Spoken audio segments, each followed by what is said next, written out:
चलिए दोस्तों, स्टार्ट करते हैं आज की क्लास को। प्रीवियस क्लास के अंदर मैंने आपको कंसीडरेशन का मतलब समझाया था। पूरी डेफिनेशन मैंने आपको समझाई कंसीडरेशन से रिलेटेड, और मैंने आपको याद भी कराई वो डेफिनेशन आप कैसे याद कर सकते हैं। ये ऊपर डेफिनेशन है। आइए, आज की क्लास के अंदर हमें सीखना है कि एक वैलिड कंसीडरेशन क्या होगा। तो essential element of valid consideration, ये हमें आज के इस लेक्चर के अंदर सीखने हैं। लगभग लगभग 1 2 3 4 5 6 7 पॉइंट है। कोशिश करेंगे 7 पॉइंट आज ही की क्लास के अंदर हम कवर कर लें। कोशिश करेंगे ये 7 के 7 पॉइंट हम आज की क्लास में कवर कर ले और कंसीडरेशन के essential element of valid consideration खत्म करें। ठीक है,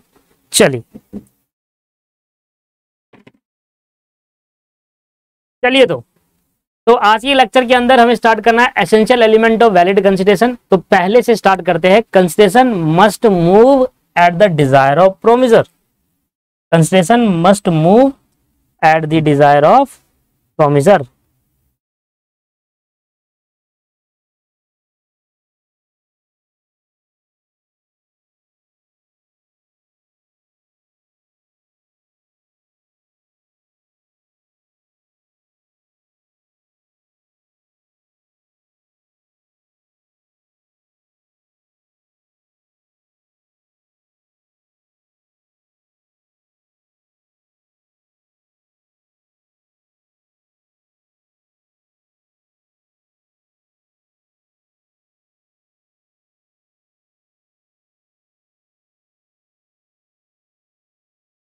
चलिए, तो एग्जांपल लेकर चीजों को समझाने की कोशिश करता हूं। पहला क्या है? Consideration must move at the desire of promisor.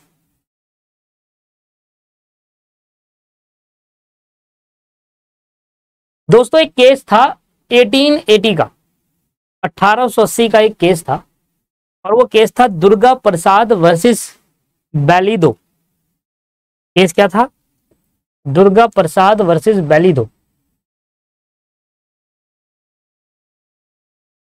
1880 का केस।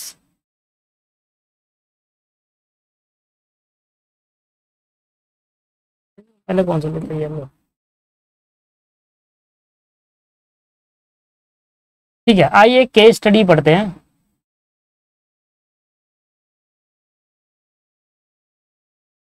केस स्टडी का नाम है दुर्गा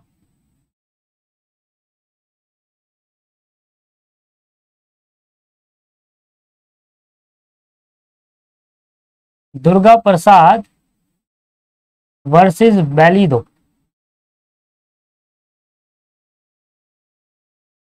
BALDEO।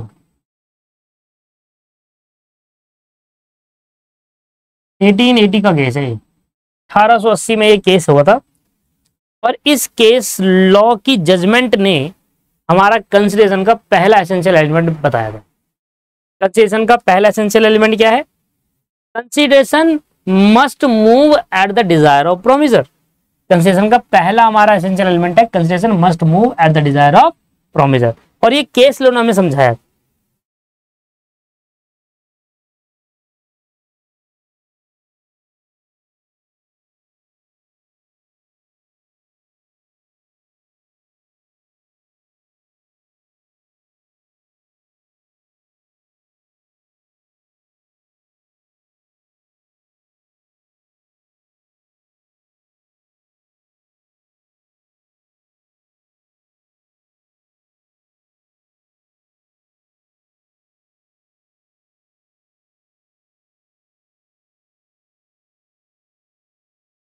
चलो आ जाओ। देखिए, दुर्गा प्रसाद और बलिदो वाला केस में क्या हुआ था बेसिकली, और ये केस हमें बताता है consideration must move at the desire of promisor का केस है। ध्यान समझेगा, बड़ा अच्छा केस है, मजा आएगा इस केस। दोस्तों, एक था डिस्ट्रिक्ट कलेक्टर, जो डीएम होते हैं ना, आईपीएस आईएएस होता है I think, DM district collector, IPS IAS जो भी। अब डिस्ट्रिक्ट कलेक्टर ने दुर्गा प्रसाद को एक काम दिया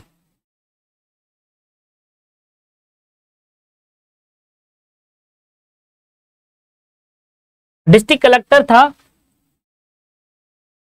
किसी जगह का डिस्ट्रिक्ट कलेक्टर है, ठीक है ना, जो डीएम होता है पूरे डिस्ट्रिक्ट का। तो वो डिस्ट्रिक्ट डीएम मतलब मजिस्ट्रेट कुछ होता है यार, मैं ध्यान से निकल गया मेरे नाम पर, देख लेना। डिस्ट्रिक्ट कलेक्टर जो है, डीएम जो है, डीसी नहीं बोलेंगे, डीएम होता है, डीएम का अलग फुल फॉर्म होती है, मैंने अब लिखा नहीं है, आईएएस आईपीएस होते हैं, आईएएस, ठीक है। तो अब क्या हो रहा है, इसने दुर्गा प्रसाद को, जो कि एक कॉन्ट्रैक्टर था, जो कि एक कॉन्ट्रैक्टर नहीं होते वो जो कंस्ट्रक्शन करते हैं, कंस्ट्रक्शन कॉन्ट्रैक्टर था दुर्गा प्रसाद। अब इसको बोला कि भाई एक लोकल मार्केट बनानी है, एक लोकल मार्केट बनानी है जिसके अंदर बहुत सारी दुकानें होगी और लोग वहां पर अपनी दुकान खरीद कर अपना मार्केट में सामान बेचेंगे। तो दुर्गा प्रसाद ने कहा ठीक है। अब डिस्ट्रिक्ट कलेक्टर जो उस जगह का कलेक्टर था, उसने एक प्रपोजल दिया दुर्गा प्रसाद को और कहा कि आपको एक मार्केट का कंस्ट्रक्शन करना है, आपको एक मार्केट का कंस्ट्रक्शन करना है। तो दुर्गा प्रसाद को प्रपोजल दिया गया एक मार्केट कंस्ट्रक्शन का,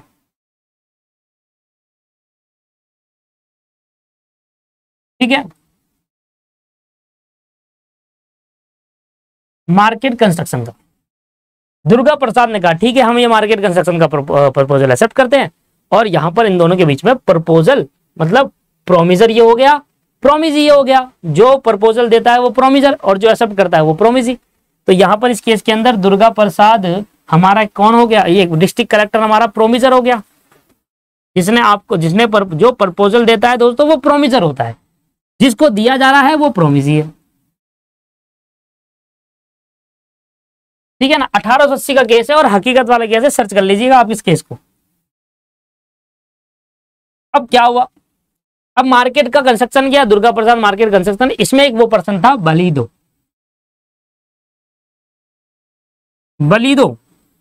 इसमें एक पर्सन था जिसकी एक शॉप मार्केट में थी। तो इसकी शॉप मार्केट में थी, शॉप इन मार्केट।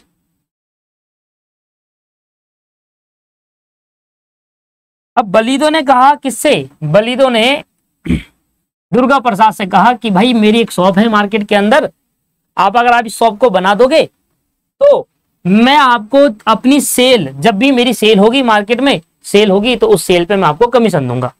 तो बलिदो ने दुर्गा प्रसाद को क्या बोला कि भाई मैं आपको कमीशन दूंगा, आप ये शॉप मेरी बना दो, मैं आपको कुछ फिक्स परसेंट पे कमीशन दूंगा, फिक्स परसेंटेज पे मैं आपको कमीशन दूंगा। और कमीशन कब दूंगा, जब मेरी दुकान बनकर रेडी कर दोगे आप, जब मेरी दुकान बनकर आप रेडी कर दोगे, शॉप रेडी हो जाएगी और मैं उसमें सेल करने लगूंगा, तो जितनी भी सेल होगी ना उस सेल पर मैं आपको कुछ परसेंटेज ऑफ कमीशन दूंगा। अब दुर्गा प्रसाद कहने लगा अरे ये तो काफी अच्छी बात है मेरे लिए। दुर्गा प्रसाद इस चीज में बहुत खुश हुआ, कह रहा है यार ये तो बहुत बढ़िया हो गया। तो बलिदो हमारे केस के अंदर इधर डिफेंडेंट था, बलिदो दोस्तों हमारे केस के अंदर कौन था, इधर डिफेंडेंट। अब डिफेंडेंट क्यों था, अब डिफेंडेंट कौन होता है मैं बताता हूं। और जो ये दुर्गा प्रसाद है ये हमारे केस के अंदर था प्लेंटिफ। अब दुर्गा प्रसाद ने उसकी दुकान बना दी, दुकान बनाने के बाद बलिदो क्या करने लगा, अपनी दुकान पे बढ़िया से सामान बेचने लगा और अब बेचने के बाद सेल कमीशन नहीं दे रहा। अब दुर्गा प्रसाद ने भाई बलिदो से कहा कि भाई मेरा कमीशन दो। तो बलिदो ने रिफ्यूज टू पे कमीशन,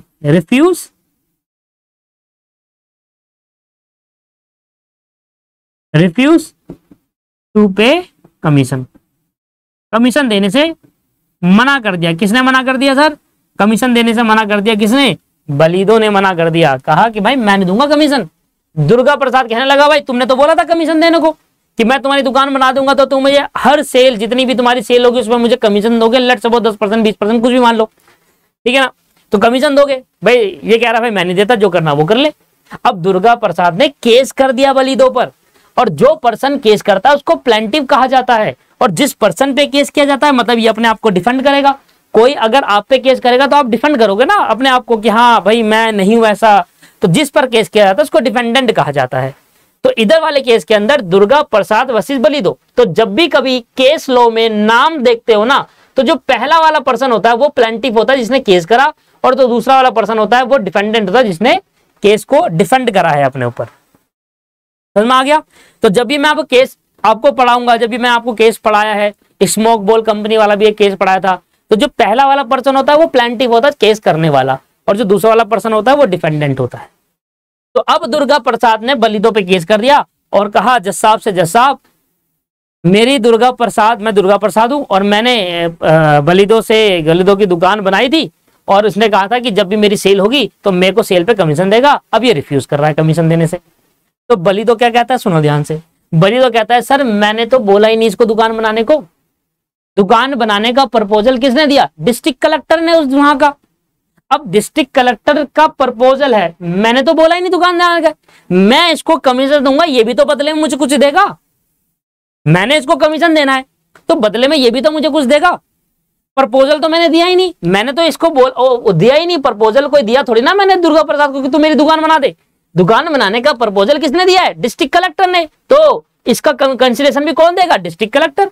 अब दुकान बनाने का प्रपोजल कलेक्टर ने दिया है क्योंकि वहां की लोकल गवर्नमेंट कह रही है दुकानें बनवाओ, और उसकी दुकान मैंने खरीद ली। तो डिस्ट्रिक्ट कलेक्टर ने जो दुकान बनाने का प्रपोजल दिया था दुर्गा प्रसाद को, तो दुर्गा प्रसाद को कंसिडरेशन भी कौन देगा, डिस्ट्रिक्ट कलेक्टर देगा। तो कहता है भाई डिस्ट्रिक्ट कलेक्टर जो प्रोमिजर है वहां से कंसिडरेशन मूव होना चाहिए, मस्ट है, जरूरी है। कोई तीसरा पार्टी आकर कंसिडरेशन नहीं दे सकता। कंसिडरेशन कहां से मूव होगा, डिस्ट्रिक्ट कलेक्टर जिसने प्रपोजल दिया था, जो प्रोमिजर है वहीं से कंसिडरेशन भी मूव करना चाहिए। तो कंसिडरेशन कहां से मूव होना चाहिए, by the promisor, must move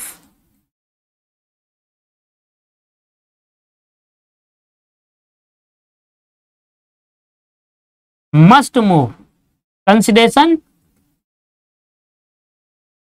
must move from the desire of promiser, और जज साहब ने कहा बिल्कुल सही बात है भाई, जब बलिदो ने आपको बोला ही नहीं दुकान बनाने को, तो आप इससे कमीशन कैसे ले सकते हो, आप ऐसे कैसे ले सकते हो। इधर कंसिडरेशन नहीं है, वो तो आपको कमीशन देना, बदले में आप उसको क्या दे रहे हो, कुछ भी नहीं, क्योंकि दुकान बनाने का बात किसने करी है, डिस्ट्रिक्ट कलेक्टर ने करी है। तो कमीशन भी कौन देगा, पैसे भी कौन देगा दुकान बनाने के, कलेक्टर, है ना। तो यहां पर क्या कहा गया कि कंसिडरेशन कोई और पार्टी नहीं देगी। कंसिडरेशन कहां से मूव होगा, प्रोमिजर से, प्रोमिजर की डिजायर, प्रोमिजर की कहने पर कंसिडरेशन मूव किया जाएगा। पैसा जो भी दे, डिस्ट्रिक्ट कलेक्टर ने बोला था मार्केट बनाने को, तो पैसा भी डिस्ट्रिक्ट कलेक्टर देगा दुर्गा प्रसाद को, अलग से कोई तीसरी पार्टी कमीशन नहीं, कंसिडरेशन नहीं देगी। ये एक तरीके का कंसिडरेशन है जो अब रिफ्यूज कर दिया गया। और ये केस बलिदो जीता था 1880 में, और वहां पर केस लॉ में जो कोर्ट की जजमेंट थी, consideration must move at the desire of promisor. भाई जो पर्सन प्रपोजल दे रहा है किसी पार्टी को, कंसिडरेशन भी वहां से मूव होना चाहिए, कंसिडरेशन भी वही पार्टी देगी, कोई तीसरी पार्टी कंसिडरेशन नहीं देगी। बताइए सर, समझ में आया केस। तो कलेक्टर था ही नहीं यहां पर, केस में कौन था, दुर्गा प्रसाद और बलिदो था। बलिदो ने डिफेंड करा और कोर्ट की जजमेंट में ये आया कि कंसिडरेशन कहां से मूव होगा, कंसिडरेशन, कोर्ट जजमेंट थी हमारी और ये बन गया केस। कंसिडरेशन क्या कहां से मूव होगा, कंसिडरेशन मूव होगा sir at the desire of promisor. Promisor जो बंदा प्रोमिजर है कंसिडरेशन भी वही देगा, कोई तीसरी पार्टी आगे कंसिडरेशन नहीं दे सकती। समझ में आ गई बात। कंसिडरेशन मस्ट मूव, मस्ट लिखा है, मस्ट, मे नहीं लिखा। मे का मतलब क्या होता है कि दे भी सकता है और नहीं, दूसरी पार्टी भी दे सकती है, नहीं भी दे सकता। मे मींस हो भी सकता है और नहीं भी हो सकता है, दे भी सकता है कंसेशन, नहीं भी दे सकता। मस्ट मींस किसी को देना होगा, प्रोमिजर को ही देना होगा। तो कंसेशन मस्ट मूव होना चाहिए प्रोमिजर के कहने पर। प्रोमिजर जो कहेगा उसके हिसाब से कंसेशन दिया जाएगा। और यहाँ पर प्रोमिजर कौन था, डिस्ट्रिक्ट कलेक्टर था, तो बलिदो कोई कंसेशन नहीं देगा। तो इसमें बलिदो जीत गया था। This is the first case. It must move at the desire of promiser. Any act absent at the desire of third party is not a consideration. अगर कोई थर्ड पार्टी कह रहा है कि भाई मेरी दुकान बना दो, भाई प्रोमिजर कोई और है, दुकान बनाने का प्रपोजल इसने दिया, पर बलिदो ने कहा मेरी दुकान जल्दी बना दो या अच्छे बना दो, जैसी बोला। तो यहाँ पर दुकान बनाने का काम बोला किसने था, डिस्ट्रिक्ट कलेक्टर ने। तो बलिदो यहाँ पर कोई कमीशन देने को लीगली लायबल नहीं है। This is the first case. अगला केस कह रहा है कंसिडरेशन में मूव फ्रॉम द प्रोमिजी और एनी अदर पर्सन। देखिए कंसिडरेशन का मतलब क्या है, अगर मैं आपको कुछ दे रहा हूं तो आप भी मुझे बदले में देंगे। अब यहां पर इस केस के अंदर क्या था, डिस्ट्रिक्ट कलेक्टर ने दुर्गा प्रसाद को बोला एक मार्केट का कंस्ट्रक्शन करना है, तो दुर्गा प्रसाद को क्या मिलेंगे, उसके बदले में पैसे मिलेंगे। तो दुर्गा प्रसाद के लिए तो क्या हो गया, कंसिडरेशन पैसे, और डिस्ट्रिक्ट कलेक्टर के लिए क्या हो गया, वो मार्केट का कंस्ट्रक्शन की सर्विस जो दुर्गा प्रसाद करेगा। अब जो प्रोमिजी है, इधर जो प्रोमिजी है वो कौन है, दुर्गा प्रसाद, क्योंकि ऑफर किसने दिया है, प्रपोजल किसने दिया है, यहाँ पर प्रपोजल दिया है डिस्ट्रिक्ट कलेक्टर ने। अब डिस्ट्रिक्ट कलेक्टर जो प्रपोजल देता है, जो पर्सन प्रपोजल देगा वो प्रोमिजर होगा। अब कंसिडरेशन तो यही देगा, जब ये मार्केट बन जाएगी पैसा इसी को देना होगा मार्केट बनाने का। पर मार्केट बनाने के लिए जरूरी नहीं है दुर्गा प्रसाद ही बनाए, इसको कोई और भी बना सकता है। इसलिए कह रहा है कंसिडरेशन जो होता है ना दूसरी पार्टी से, दूसरी पार्टी कौन, प्रोमिजी से, प्रोमिजर की तरफ से तो कंसिडरेशन जाएगा ही, पैसे इसको देना ही तो देगा ही। पर मार्केट बनाने का कंस्ट्रक्शन प्रोमिजी भी कर सकता है या कोई दूसरा पर्सन भी कर सकता है। इसलिए बोला consideration may move from the promisee और एनी अदर पर्सन। प्रोमिजी के वहां से भी हो सकता है कंसिडरेशन आ सकता है, मे लिखा है, मे का मतलब प्रोमिजी भी कंसिडरेशन दे सकता है और कोई दूसरी पार्टी भी दे सकता है।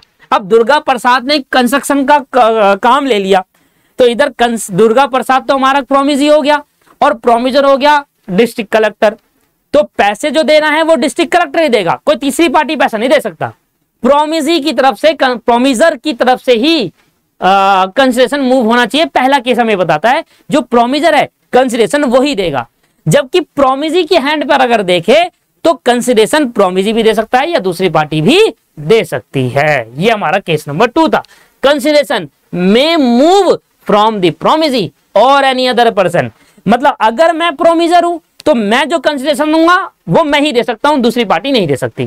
पर अगर आप प्रोमिजी हो, आप भी तो कंसिडरेशन दोगे, तो आपका जो कंसिडरेशन है वो आप भी दे सकते हो या दूसरी पार्टी भी दे सकती है। मतलब मार्केट का कंस्ट्रक्शन के लिए अगर मैंने आपको बोला, आप दुर्गा प्रसाद हो, मैंने आपको बोला भाई मार्केट कंस्ट्रक्शन करनी है, पैसे मैं दूंगा, तो पैसे तो मेरे हैंड से निकलेंगे क्योंकि प्रोमिजर मैं हूं, दूसरी पार्टी पैसे नहीं दे सकती। पर मार्केट का कंस्ट्रक्शन या तो आप खुद कर लो या आप किसी से करवा दो, मुझे तो मार्केट कंस्ट्रक्शन चाहिए, तो वहां के साइड से, प्रोमिजी की साइड से, प्रोमिजी भी कंसेशन दे सकता है और कोई दूसरी पार्टी भी कंसिडरेशन दे सकता है। क्लियर है या नहीं है बताइए सर।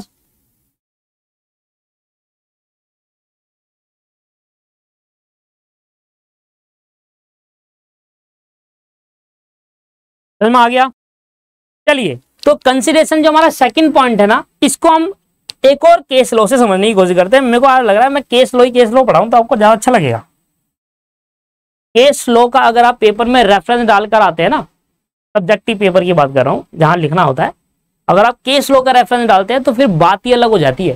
फिर तो एग्जामिनर खुश हो जाता है, कहता है अरे भाई साहब इसको केस लॉ पढ़ा है इसमें, वो आपको नंबर हंस कर देगा। फिर कोई बच्चा ने लिख कर आता ना केस लॉ। तो जो सेकंड नंबर वाला पॉइंट है, consideration may move at the consideration may move from promisee और एनी अदर पर्सन, इसके बारे में समझते हैं ना। इसका केस लो, क्या एक केस आया था Chinnaiah versus Ramaiah, Chinnaiah versus Ramaiah case law है हमारा ये, चिन्नैया वर्सेस रमैया। चिन्नैया वर्सेस रमैया का केस लो है दोस्तों ये। चलिए, चिन्नैया वर्सेस रमैया केस में क्या था, एक लेडी थी, ठीक है। अब इस लेडी ने अपनी प्रॉपर्टी ट्रांसफर कर दी, लेडी ने अपनी प्रॉपर्टी ट्रांसफर कर दी किसको, रमैया को, जो कि इसकी एक डॉटर थी।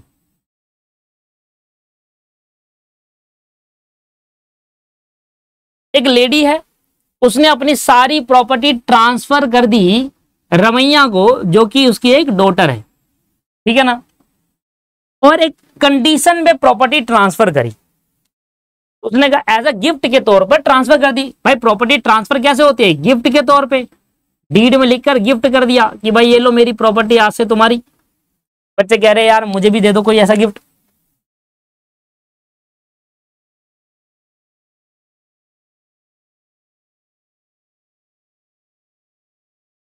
अब ये जो गिफ्ट दिया गया है, ये गिफ्ट डीड बनती है एक, और एक डीड के तौर पर प्रॉपर्टी को ट्रांसफर करा गया लेडी द्वारा अपनी डॉटर को। डॉटर का नाम रमैया था। अब डीड में लिखा था भैया एक कंडीशन है। कंडीशन क्या है? कंडीशन क्या है? कंडीशन ये है कि इस प्रॉपर्टी में से जो भी प्रॉपर्टी में आप सब अपनी ये लेडी कह रही है अपनी डॉटर से कि सारी प्रॉपर्टी जो आपको ट्रांसफर कर रही हूं, बट कंडीशन ये है कि मेरी एक सिस्टर है, मतलब इसकी मौसी, सिस्टर। सिस्टर का नाम क्या है? चिनैया। लेडी का नाम नहीं पता मुझे। सिस्टर का नाम है चिनैया, क्योंकि sister is a plaintiff. Sister इस केस के अंदर क्या थी? प्लेंटिव थी।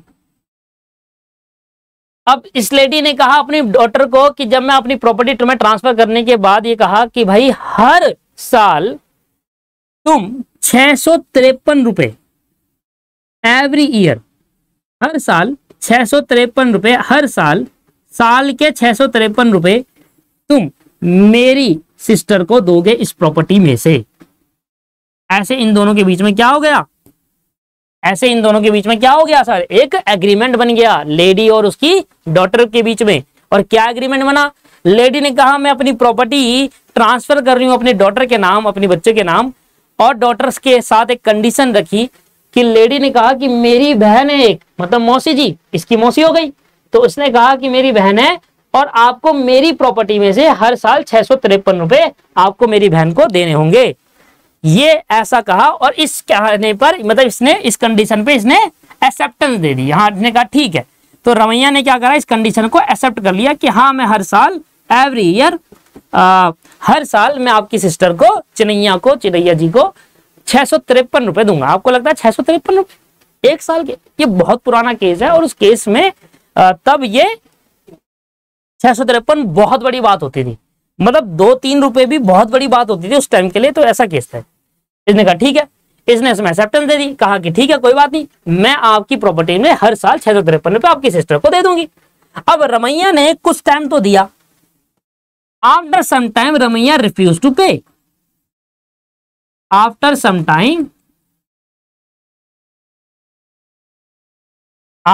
टाइम रमैया ने मना कर दिया देने से, अब मैं नहीं दूंगी। रिफ्यूज टू पे 653 रुपए टू प्लेंटिव। प्लेंटिव लिख दूं, याद रहेगा। प्लेंटिव मतलब कौन?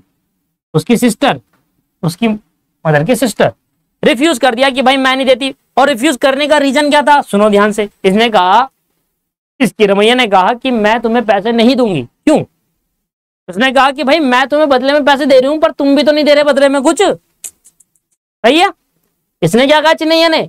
इसने क्या कहा रमैया ने? कह रहे कि मैं तुम्हें हर साल 653 दूंगी, तुम भी तो मुझे कुछ दो। There is no consideration between us. हमारे बीच में कोई कंसेशन है ही नहीं। मैं बदले में दे रही हूं, तुम बदले में कुछ नहीं दे रहे। जब कंसेशन है तो फिर एग्रीमेंट नहीं, वॉइड हो गए। तो व्हेन ऐसा एग्रीमेंट जहां पर कंसिडरेशन नहीं होता वो वॉइड होता है। आप केस नहीं कर सकते मेरे पे, मैं नहीं देती। अब चिनैया ने केस कर दिया। कह रहे ऐसे कैसे नहीं कर सकते? चिनैया ने स्यू कर दिया, स्यू टू रमैया। चिनैया ने रमैया पे केस कर दिया भैया। तो ऐसे केस के अंदर रमैया क्या बन गई? अब डिफेंडेंट। ऐसे केस के अंदर रमैया क्या बन गई? अब डिफेंडेंट बन गई। उस पे केस किया गया है।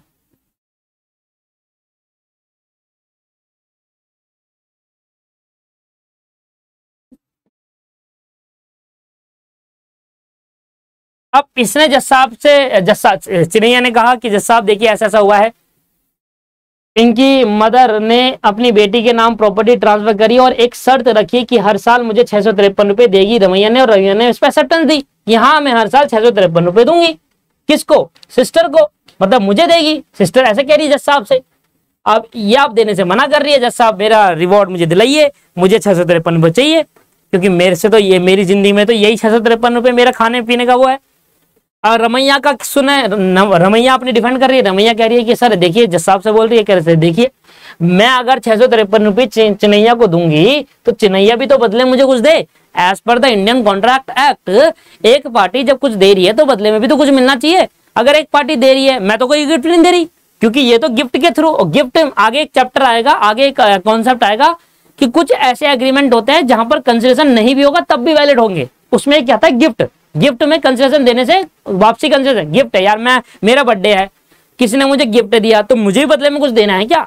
पार्टी कहते हैं बच्चे, पार्टी देनी है। नहीं, मैं अरे कोई गिफ्ट देता है ये सोचकर थोड़ा ना कि बदले में कुछ मिलेगा, है ना। तो गिफ्ट में क्या होता है, कंसिडरेशन की नीड नहीं है। तो ये कहने लगी सर मैं तो कोई गिफ्ट दे नहीं रही इनको, मेरी मदर ने तो मुझे गिफ्ट दिया है, गिफ्ट के तौर पे दिया है, तो अब मैं इनको पे क्यों करूं, क्योंकि बदले में तो मुझे कुछ भी नहीं दे रहे। There is no consideration, no जब कोई कंसिडरेशन है ही नहीं तो कॉन्ट्रैक्ट भी नहीं है, और जब कॉन्ट्रैक्ट है नहीं तो ये मेरे पे केस ही नहीं कर सकती, ये तो वॉइड केस है, ये तो केस हो ही नहीं सकता, वॉइड है। किसी भी एग्रीमेंट के अंदर अगर एसेंशियल एलिमेंट मिस होता है एक भी तो वो वॉइड माना जाता है एज पर सेक्शन 10।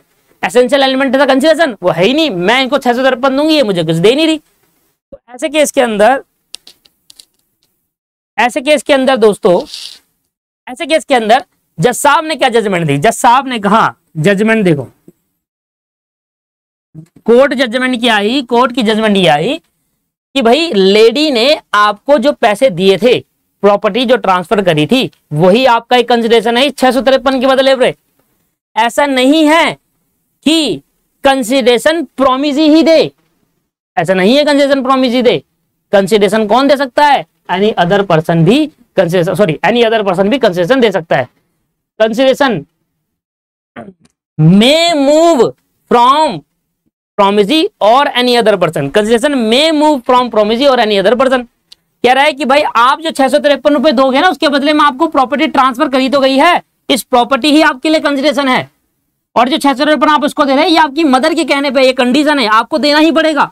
जरूरी नहीं है कि आपको किसी को 653 वो भी आपको दे। तो यहां पर देखो, इधर वाली केस के अंदर देखो, यहां पर इस पर्सन को 653 दिए जा रहे हैं, पर बदले में ये कुछ नहीं दे रही, पर इसके बदले में इसने दे तो दी अपनी प्रॉपर्टी। तो कंसीडरेशन मे मूव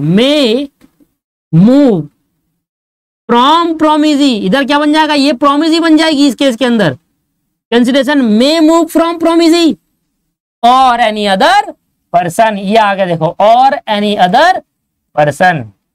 तो जज साहब ने कहा जरूरी नहीं है कि जिसको आप 653 दे रहे हो तो बदले में भी यही आपको पैसे दे वापसी, इसके बदले में कोई दूसरा पर्सन भी आपको कुछ चीज दे सकता है। This is the valid judgment of the court. और कोर्ट ने कहा भाई ये वैलिड है, आपको 653 देने ही होंगे। इस केस के अंदर सिस्टर जीत गई थी चिन्नैया।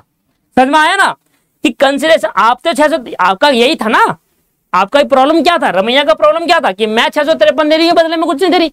तो जज साहब ने कहा कि जिसको आप 653 रुपए दे रहे हो उस प्रोमिसी, हो सकता है ये भी आपको बदले में कुछ दे दे, या हो सकता है ये ना देकर कोई अदर पर्सन इस 653 के बदले में कुछ दे दे। That's the logic of this case. तो जज साहब ने कहा कंसिडरेशन प्रोमिसी से भी मूव कर सकते हैं, ये जो कंसेशन दी जाएगी आपको बदले में 653 के बदले में, वो इसमें प्रोमिसी दे दे या प्रोमिसी के बिहाफ पर कोई दूसरा पर्सन दिया, और दिया प्रॉपर्टी तो दी है, प्रॉपर्टी तो दी है लेडी ने। तो सर जज साहब ने क्या बनाया है case, second point valid consideration का, कि भाई प्रोमिजर जो है कंसिडरेशन तो उससे ही डिजायर होगा, कंसेशन तो वही देगा प्रोमिजर के केस के अंदर, पर प्रोमिजर के केस में प्रोमिसी या फिर दूसरा पर्सन भी कंसेशन दे सकता है उसके बदले में।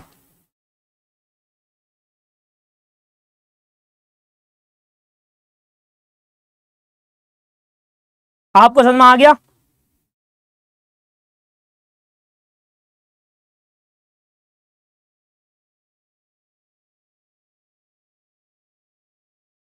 समझ में आया केस वाला? अब मुझे बताओ इधर दो पार्टी के बीच में, कौन सी दो पार्टी के बीच में एग्रीमेंट हुआ था ये बताओ आप। क्या चिन्नैया और रमैया के बीच में एग्रीमेंट हुआ था, या लेडी और रमैया के बीच में एग्रीमेंट हुआ था? सर ये दो पार्टी के बीच में एग्रीमेंट हुआ था। जब ये दो पार्टी के बीच में एग्रीमेंट और कॉन्ट्रैक्ट है तो ये तीसरी पार्टी कहां से आ गई बीच में, ये होती है स्ट्रेंजर टू कॉन्ट्रैक्ट। भाई कॉन्ट्रैक्ट किन के बीच में होता, लेडी और रमैया के बीच में। तो जो कॉन्ट्रैक्ट था वो इन दो पार्टी के बीच में कॉन्ट्रैक्ट था, जो कॉन्ट्रैक्ट था वो किन पार्टी के बीच में था, लेडी और रमैया के बीच में कॉन्ट्रैक्ट था कि भाई मैं तुम्हें प्रॉपर्टी ट्रांसफर कर रही हूं, उसके बदले में तुम्हें इसको पैसे देने हैं। कॉन्ट्रैक्ट इन दोनों के बीच में था, पर ये तीसरी पार्टी यहां पर आई, या ये तीसरी पार्टी इस कॉन्ट्रैक्ट के अंदर बेनिफिशियरी है, क्या इस तीसरी पार्टी का रोल है इस कॉन्ट्रैक्ट के अंदर? हाँ सर इस कॉन्ट्रैक्ट के अंदर रोल है। पर अगर तीसरी पार्टी, सुनो, अगर तीसरी पार्टी कॉन्ट्रैक्ट हुआ इन दोनों के बीच में, तो तीसरी कोई अलग पार्टी को बोलते हैं स्ट्रेंजर टू कॉन्ट्रैक्ट। क्या बोलते हैं इसको, स्ट्रेंजर टू कॉन्ट्रैक्ट। सुन रहा है, सुनाई दे रहा है ध्यान से क्या बोल रहा हूं? मेरे और आपके बीच में कॉन्ट्रैक्ट हुआ तो आपके मदर फादर क्या है, स्ट्रेंजर टू ऑफ कॉन्ट्रैक्ट है हमारे बीच में। कॉन्ट्रैक्ट आपके बीच में हो, आपके भाई बहन हमारे लिए स्ट्रेंजर टू कॉन्ट्रैक्ट है। हमारे बीच में कॉन्ट्रैक्ट हो रहा है तो वो और दूसरी पार्टी स्ट्रेंजर टू कॉन्ट्रैक्ट कहा जाता है।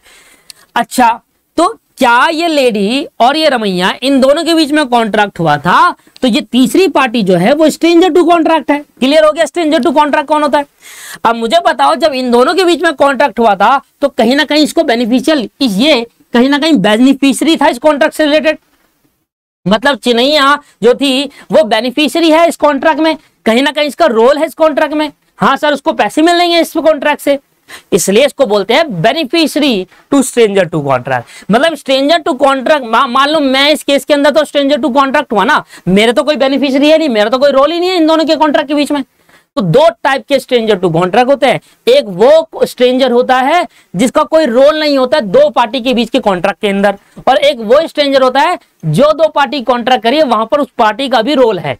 तो यहां पर जो लेडी और रमैया के बीच में कॉन्ट्रैक्ट हो रहा है, यहां पर जो तीसरी पार्टी चिन्हैया है, ये एक स्ट्रेंजर टू कॉन्ट्रैक्ट है पर beneficiary to stranger to contract है। ये इस कॉन्ट्रैक्ट से कहीं ना कहीं बेनिफिशियल है, जबकि अगर मेरी बात करोगे तो मैं इसमें बेनिफिशियरी नहीं हूं, आप नहीं हो। तो दो टाइप के स्ट्रेंजर होते हैं, एक विदाउट बेनिफिशियरी, एक स्ट्रेंजर टू कॉन्ट्रैक्ट। समझ में आया?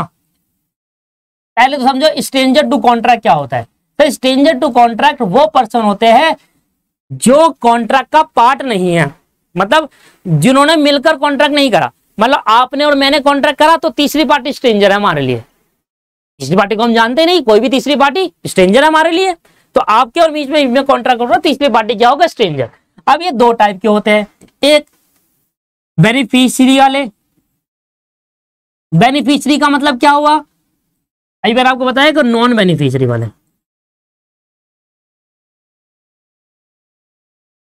बेनिफिशियरी का मतलब है कि जब दो पार्टी आपस में कॉन्ट्रैक्ट कर रही है तो वो कॉन्ट्रैक्ट के अंदर कहीं ना कहीं इस तीसरी पार्टी का रोल है, और जो दो पार्टी कॉन्ट्रैक्ट करी है उसमें तीसरी पार्टी का रोल नहीं है। तो यहां पर मान लो आपके और मेरे बीच में, आपने मेरे से क्लास ली और मैंने आपसे पैसे लिए, मैं आपको सर्विस दे रहा हूं, आप मेरे से पैसे ले रहे, तो आपके भाई का आपके और मेरे बीच में कोई कॉन्ट्रैक्ट का रोल नहीं है, तो वो हमारे लिए नॉन बेनिफिशियरी है। उसका क्या बेनिफिट हमारे कॉन्ट्रैक्ट से, आप मेरे से क्लास ले रहे हो, मैं आपको सर्विस दे रहा हूं, पढ़ा रहा हूं आपको, तो आपके जो ब्रदर है सिस्टर है उसका कोई रोल है आपके हमारे कॉन्ट्रैक्ट के बीच में, कोई रोल नहीं है। वो है stranger to contract without beneficiary. Stranger to contract without beneficiary है वो, ठीक है। मान लो आपके और मेरे बीच में कॉन्ट्रैक्ट हुआ, आपका भाई भी सेम चीज कर रहा है जो आप कर रहे हो। आपने मेरे से क्लास ली पर आपने मेरे से कहा कि सर एक डाउट अगर मेरे भाई का भी होगा तो उसका भी बता देना। मैंने कहा ठीक है मैं बता दूंगा, आप पढ़े क्लास ले लो क्योंकि दोनों एक ही घर में रहते हो, पर डाउट मैं दोनों के ले लूंगा। तो हमारे बीच में कॉन्ट्रैक्ट हुआ आपके और मेरे बीच में, पर मैं आपके भाई के डाउट भी ले रहा हूं, तो हमारे बीच का कॉन्ट्रैक्ट का स्ट्रेंजर तो है पर वो बेनिफिशियरी है। तो सुने मेरी बात ध्यान से, जो वैसे तो स्ट्रेंजर टू कॉन्ट्रैक्ट जो होते हैं ना वो केस ही नहीं कर सकते कॉन्ट्रैक्ट वाली पार्टी पर। कभी भी स्ट्रेंजर टू कॉन्ट्रैक्ट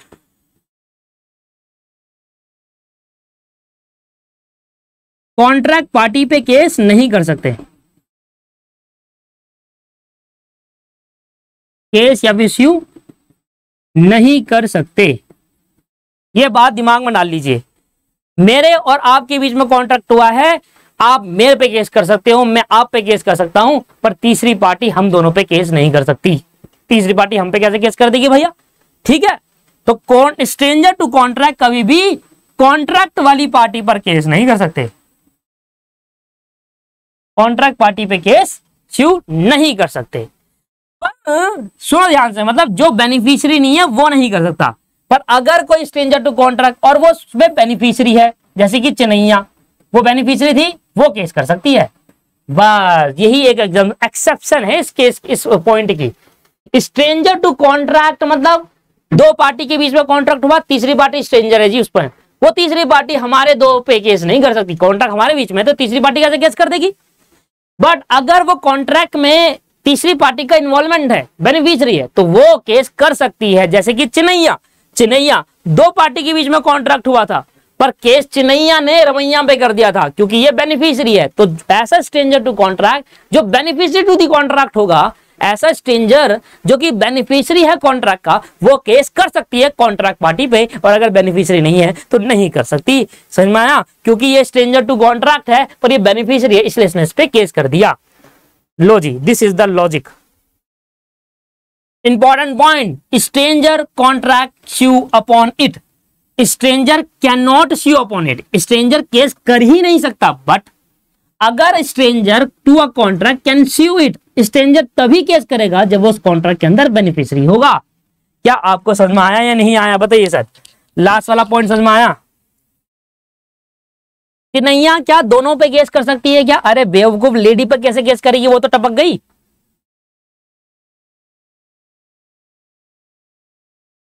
अगर एक जनरल बात पर कहेंगे तो अगर कोई स्ट्रेंजर टू कॉन्ट्रैक्ट है तो वो दोनों पार्टी पर केस कर सकता है, पर उसी पे तो केस करेगा जो बेनिफिशियरी, जिसको बेनिफिशियरी देने से मना कर रहा है।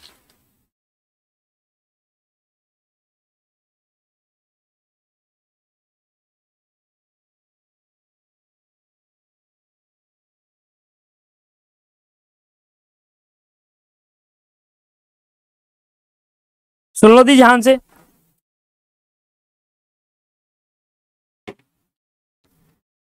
तो आपने देखा कि लेडी और रमैया के बीच में कॉन्ट्रैक्ट हुआ था। लेडी ने अपनी प्रॉपर्टी रमैया को ट्रांसफर करी और एक कंडीशन लगा दी कि मेरा पैसे में से, मेरी प्रॉपर्टीज में 653 रुपए हर साल चिन्नैया को देते रहे, मेरी बहन को दे देना। रमैया ने कहा ठीक है दे दूंगी। तो यहां पर रमैया और लेडी के बीच में कॉन्ट्रैक्ट हुआ। तो जो उसकी सिस्टर थी, लेडी की सिस्टर चिन्नैया, वो स्ट्रेंजर टू कॉन्ट्रैक्ट है, पर वो स्ट्रेंजर टू कॉन्ट्रैक्ट उस कॉन्ट्रैक्ट में बेनिफिशियरी है।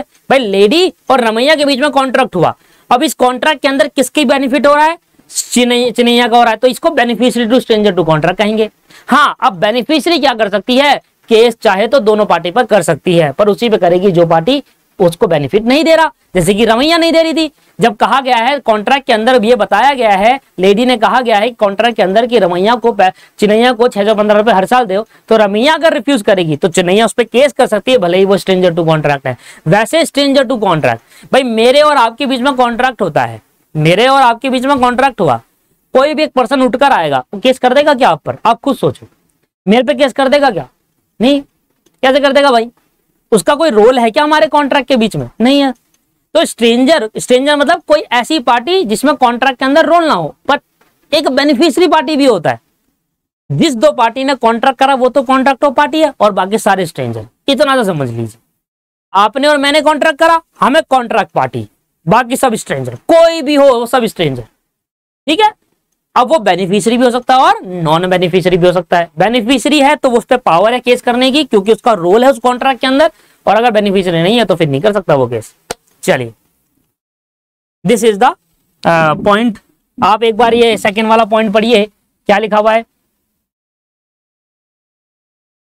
हाँ, कंसिडरेशन में मूव फ्रॉम प्रोमिजी। इधर प्रोमिजी कौन था मेरे केस के अंदर? चिन्नैया, उसकी बहन।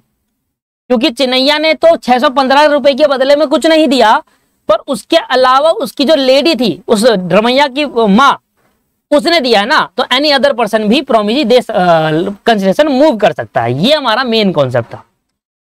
तो ऐसा बोल रहा है, इन इंडिया कंसिडरेशन में प्रोसीड फ्रॉम प्रोमिजी और एनी अदर पर्सन। इंडिया के अंदर कंसिडरेशन प्रोमिजी मतलब चिन्नैया भी दे सकती थी उस 615 के बदले में कुछ, या अगर वो नहीं दे रही तो उसके बदले में उसकी दूसरा पर्सन भी दे सकता है। Who is not a party to the contract, जो कॉन्ट्रैक्ट के अंदर पार्टी है ही नहीं। अब देखो, चिन्नैया जो है वो पार्टी टू द कॉन्ट्रैक्ट है ही नहीं। पार्टी टू द कॉन्ट्रैक्ट का मतलब क्या हुआ? पार्टी टू द कॉन्ट्रैक्ट का मतलब हुआ कि जिन पार्टी के बीच में कॉन्ट्रैक्ट हुआ, लेडी और रमैया के बीच में, तो चिन्नैया जो थी वो पार्टी टू द कॉन्ट्रैक्ट है ही नहीं, तो या वो भी दे सकती है या फिर कोई और पार्टी भी। But when consideration given by promisor, so it should be पे ओनली बाय हिम। आपको मैंने भी बताया ऊपर वाले केस के अंदर कंसिडरेशन प्रोमिसर ही देता है।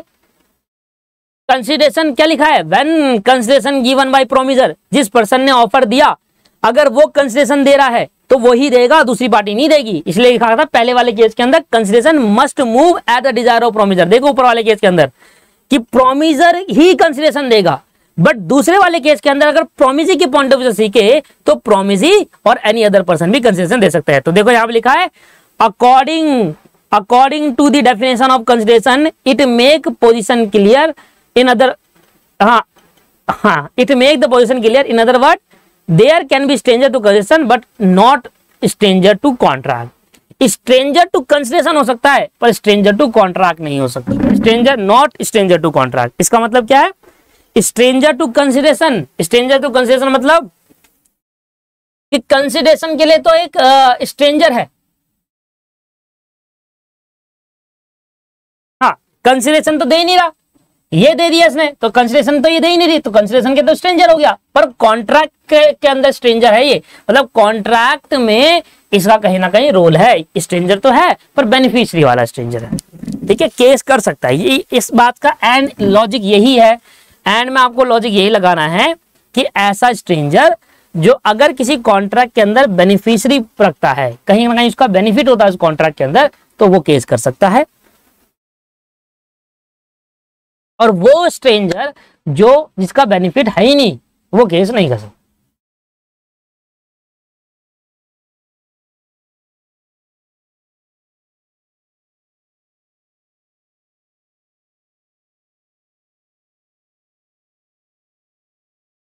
चलिए, ये लाइन समझ में आ रही है? यारी लाइन आपको समझ में आ गई? यारी लाइन क्या लिखी हुई है, एक मिनट देखना। ये लाइन समझ में आ रही है आपको? इन अदर वर्ड, ये एमसीक्यू में पूछेगा आपसे। इन अदर वर्ड कह रहा है इस there can be stranger to consideration. Stranger to consideration तो हो सकता है पर स्ट्रेंजर टू कॉन्ट्रैक्ट नहीं हो सकता। Not stranger to contract. इसका मतलब है कि स्ट्रेंजर कंसिडरेशन दे सकता है पर स्ट्रेंजर कभी भी कॉन्ट्रैक्ट में पार्टी नहीं बन सकता। भाई इधर कंसिडरेशन किसने दिया? स्ट्रेंजर ने दे सकता है। मतलब मैंने आपको कार दी, आप मुझे बदले में पैसे दे रहे हो, तो आपने देखा आपके फादर भी मुझसे पैसे दे सकते हैं। आपने देखा आपके मेरे नाम पर कार है, तो कार तो मैं ही दूंगा आपको, कोई और पर्सन दे देगा कार मेरी? नहीं दे पाएगा। तो मैं अगर प्रोमिजर हूं तो कार तो प्रोमिजर ही देगा। Must move at the desire of promiser, है ना? कार तो मैं ही दे पाऊंगा, बट पैसे आप भी दे सकते हो मुझे और आपके फादर भी दे सकते हैं। तो आप दे रहे हो तो प्रोमिस ने दिया, और आपके फादर दे रहे हो तो स्ट्रेंजर ने दिया। हमारे बीच में तो स्ट्रेंजर ही है, क्योंकि कार आपके नाम पे ट्रांसफर होगी, तो आप और मैं कॉन्ट्रैक्ट टू द पार्टी है।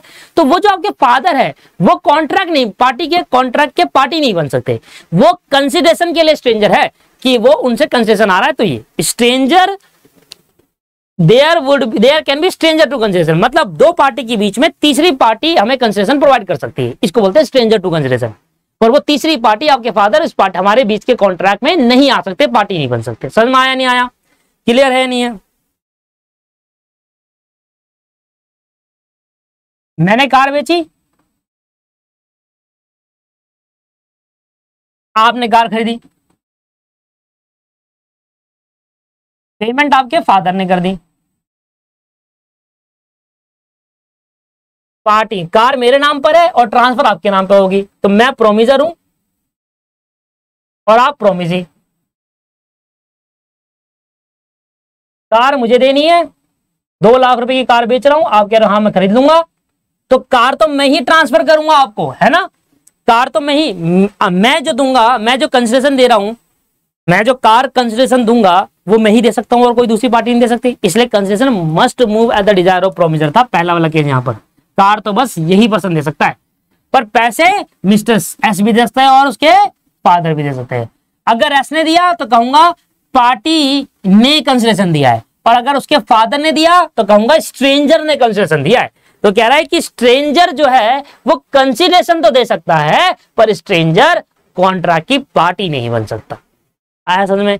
स्ट्रेंजर कंसिडरेशन तो दे सकता है बट स्ट्रेंजर कॉन्ट्रैक्ट के अंदर पार्टी नहीं बन सकता। पार्टी टू अ कॉन्ट्रैक्ट नहीं हो सकता। वो कॉन्ट्रैक्ट की पार्टी कैसे बनेगा? कार तो एक ही के नाम ट्रांसफर होगी, दो के नाम तो ना होगी, इसी के नाम ट्रांसफर होगी। तो ये जो हमारा स्ट्रेंजर है आपके फादर, वो कंसिडरेशन तो दे सकते हैं, पार्टी टू अ कॉन्ट्रैक्ट नहीं बन सकते। तो stranger can be consideration, there can be stranger for consideration. कह सकते हैं कि स्ट्रेंजर जो है कंसेशन दे सकता है बट स्ट्रेंजर कॉन्ट्रैक्ट की पार्टी नहीं बन सकता। तो there can be stranger for concession but not stranger for contract. ये लाइन याद रखिएगा। There can be stranger to consideration, consideration stranger दे सकता है पर स्ट्रेंजर कॉन्ट्रैक्ट के अंदर पार्टी नहीं कर सकता, पार्टी नहीं बन सकता या कॉन्ट्रैक्ट नहीं कर सकता। एक तीसरी पार्टी दो लोगों के बीच में कॉन्ट्रैक्ट नहीं कर सकती अगर उनके बीच में कॉन्ट्रैक्ट हो चुका है तो। लो जी, क्या आपको समझ में आ गई? क्लियर हो गया सर?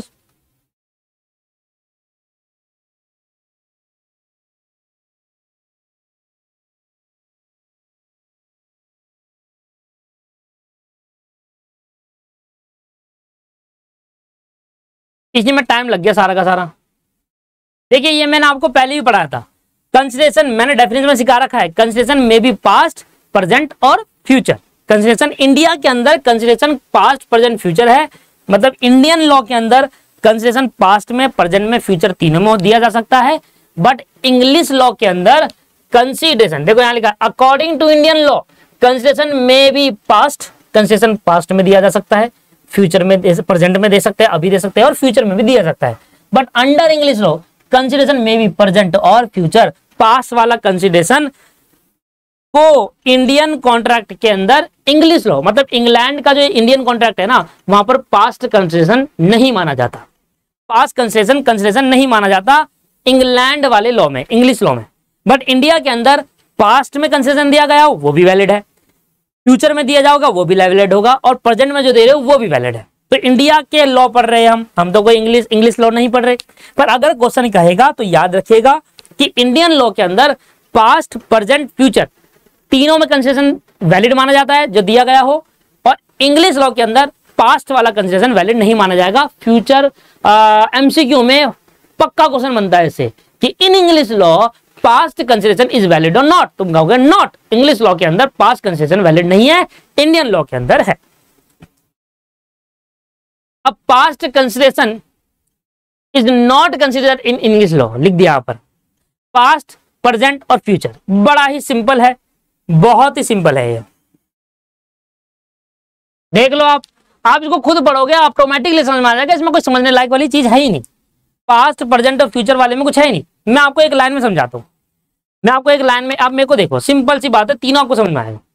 मान लो मैं किसी अमेजोन पे गया, मैंने एक फोन खरीदा और मैंने पेमेंट कर दी, अमेजोन ने 3 दिन बाद मुझे डिलीवरी देने आया, अब आ गया अमेजोन का डिलीवरी बॉय, मैंने कहा कि मैंने ये फोन खरीदा है, आज तुम मुझे जो फोन दे रहे हो उसका कंसिडरेशन मैं पास्ट में दे चुका, तो जो मैंने कंसिडरेशन दिया था वो पास्ट कंसिडरेशन था। बात क्लियर हो गई कि अगर कोई पर्सन फोन बुक कर रहा है, उसने पेमेंट कर दी और आज मुझे फोन रिसीव्ड हो रहा है, तो जिस टाइम में मुझे फोन रिसीव्ड हो रहा है उसका कंसिडरेशन मैं पास्ट में कर चुका, वैलिड है या नहीं है? वैलिड है सर, पास्ट कंसिडरेशन बोलते हैं इसको। मैं दुकान पे गया, दुकानदार से बोला मैंने मुझे फोन चाहिए एप्पल, उसने कहा मिल जाएगा, एप्पल फोन देखा, मैंने फोन लिया और उसी वक्त पैसे दे दिए, तो ये हो गया प्रेजेंट कंसिडरेशन। आपने पैसे कोई पास्ट में तो ना दिए थे, आपने अभी लिया और अभी पैसे दिए। मेरी एक दोस्त की दुकान है, मैंने उससे कहा कि यार मुझे फोन चाहिए, पैसे मैं देखो 1 महीने बाद दे दूंगा, तो उसने मुझे अभी तो फोन दे दिया, पर मैंने जो पैसे देने हैं वो 1 महीने बाद देने हैं, तो मतलब मैं जो कंसिडरेशन दूंगा वो फ्यूचर में दूंगा, पास्ट प्रेजेंट और फ्यूचर, सिंपल। अगर मैं कंसिडरेशन दे चुका तो मेरे लिए पास्ट कंसिडरेशन है, मैं अभी करंटली दे रहा हूं तो वो प्रेजेंट कंसिडरेशन है, मैं अभी नहीं दे रहा पैसे, मैं दूंगा फ्यूचर में 1 महीने बाद, तो मेरे लिए वो फ्यूचर कंसिडरेशन हो गया। यही चीज आप उल्टा कर सकते हैं, यही चीज आप उल्टा भी कर सकते हैं। आपको अभी फोन मिल जाए तो ये आपके लिए प्रेजेंट कंसिडरेशन है। आप दुकानदार हो, मान लो आप कोई फोन बेच रहे हो, आपने उधार पर फोन बेचा, आपको पैसे मिलेंगे फ्यूचर में, तो ये फ्यूचर कंसिडरेशन हो गया। और आप पैसे रिसीव्ड कर चुके किसी कस्टमर से, आपको पैसे मिल चुके थे, पर आज आप फोन दे रहे हो, तो आपने जो आज फोन दिया उसके पैसे आपको 3 दिन पहले मिल गए, तो वो पास्ट कंसिडरेशन हो गया आपके लिए। तो आप दोनों पॉइंट ऑफ व्यू से सीख सकते हैं, पास्ट प्रेजेंट और फ्यूचर, सिंपल सा, इसमें कोई बड़ी बात है ही नहीं इस चैप्टर के अंदर। आइए अब ये जो पॉइंट है, ये वाले पॉइंट ये थोड़े बड़े बड़े हैं, इसको मैं नेक्स्ट क्लास में कवर करूंगा और नेक्स्ट क्लास में ये कंसिडरेशन हमारा खत्म हो जाएगा। मैं आपको एक बार बता देता हूँ कंसिडरेशन चैप्टर कितना बड़ा है और कितनी क्लास लग जाएगी। एक तो नेक्स्ट क्लास में मैं फर्दर पॉइंट करा दूंगा आपको, आज मैंने आपको 3 पॉइंट सिखाए, क्योंकि केस लो समझाने में टाइम लग जाता है, 1 2 3 पॉइंट समझा दिए मैंने आपको, चौथा पांचवा छठा सातवां 4 पॉइंट और बच गए, एसेंशियल एलिमेंट खत्म हो जाएगा। तो 4 पॉइंट मैं आपको नेक्स्ट क्लास में करा दूंगा, 1 क्लास ये लग गई। नो कंसिडरेशन नो कॉन्ट्रैक्ट में लगेगी 2 क्लास, ठीक है जी, 3 क्लास हो गई कंसिडरेशन की। फिर आपके पास एक कंसेप्ट आता है स्ट्रेंजर टू कॉन्ट्रैक्ट, इसके अंदर भी 2 क्लास लगेगी, मतलब अभी 5 क्लास और लगनी है और जब जाकर चैप्टर खत्म होगा। मतलब लगभग आज को छोड़कर 5 क्लास और मान लो, 1-1 घंटे की। आपको पता है मैं 1 ही घंटे से ज्यादा पढ़ाता नहीं, क्योंकि बोरियत सी हो जाती है। 1 घंटे की 5 क्लास मान लो, ठीक है ना। और अगर आप नेट आउटपुट देखो तो 40-45 मिनट के लिए, क्योंकि 15 मिनट तो थोड़ा बहुत टाइम पास करना पड़ता है। तो 5 क्लास में, आने वाले 5 क्लास में कंसेशन खत्म हो जाएगा टोटली। उसके बाद नया चैप्टर स्टार्ट करें। ठीक है जी, क्लास यहीं समाप्त करते हैं। Have a nice day. कोई प्रॉब्लम होगी पूछिए।